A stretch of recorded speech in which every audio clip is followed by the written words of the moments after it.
Sometimes I just wish COVID would leave us alone. This sentiment has been shared over and over and over again the last 9 months. But the sad part is that in a very important way, it has. Are sharing again and again that they feel completely alone in COVID time.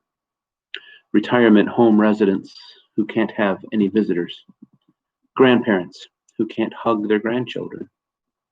Hospital patients who have to endure their stays without visits. Kids who have to stay home from school. Even church members who have to watch their services on YouTube, or some who don't have any at all. In a very important way, COVID has truly left us alone. And we as a species will do almost anything to avoid feeling alone.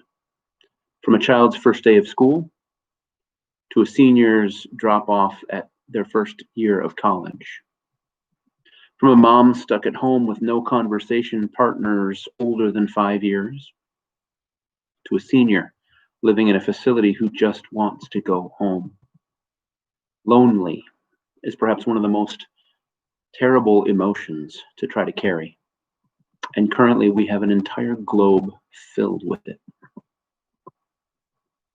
But did you know that solitude, being alone for a time, is actually one of the spiritual disciplines?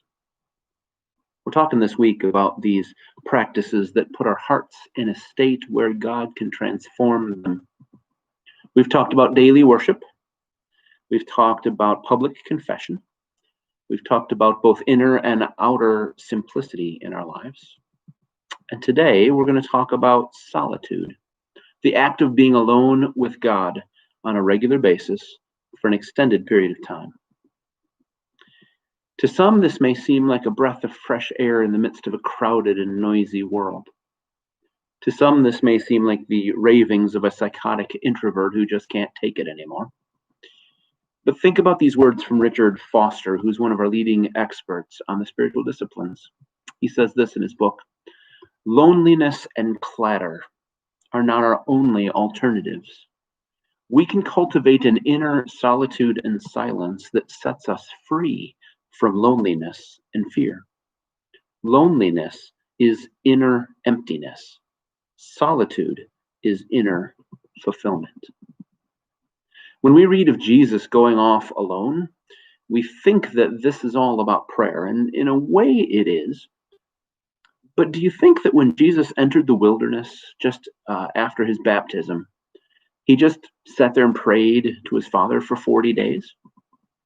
No, I think he did all sorts of things with God. I think Jesus enjoyed a time of solitude, of time away, just him and his Father, before the crowds and the noise and the schedule began.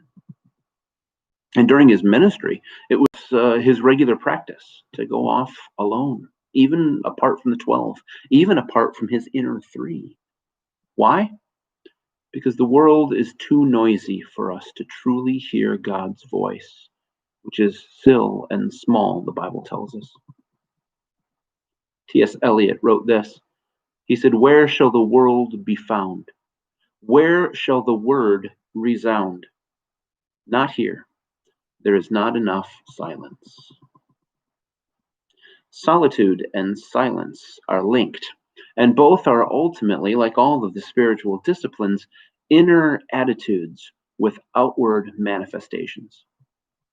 If we're seeking to put ourselves in a state where God can work on us, we have to find regular times of silence, of solitude, so that we can stop, we can rest, and we can be open to God's work in us. In the crowds and the noise and the busyness of this culture, where we don't get 10 seconds a day to ourselves, we don't stop long enough, ever, to quiet our hearts for God's transforming work. Foster has for us yet another list of practical steps to help us find this godly solitude. He seems to do this in every chapter. This time there's only 5 and they're not long, so listen closely. First, he says, recognize and take advantage of the little solitudes in your day. From first waking to long car rides alone. Keep the radio off when you're in the car and just spend the time in silence with God. Second, he says, make a solitude spot somewhere in your house, a place where nothing ever happens except solitude. Third, he says, make a solitude spot outside your house, somewhere in nature or a local sanctuary or even just a storage closet at work. A place, again, where nothing ever happens but solitude and silence with God. Fourth, he says, discipline yourself to lessen your word output, whether that's in writing or in speaking, to just the important words. Fifth and finally, occasionally spend a day without speaking. Make cards to explain to people, and then take time to really listen instead of talking. An old proverb says this: all those who open their mouths close their eyes. So are you willing to close your mouth so that God might open your eyes? Are you willing to be silent, to get away like Jesus, to seek some solitude, whether that's your waking up ritual or a weekend away or 40 days in the wilderness, where God can finally whisper his love to you, his hopes for you, and continue his reforming work in you? These are the questions for our discussion of solitude. Tomorrow we'll be looking at another one, so we hope to see you then.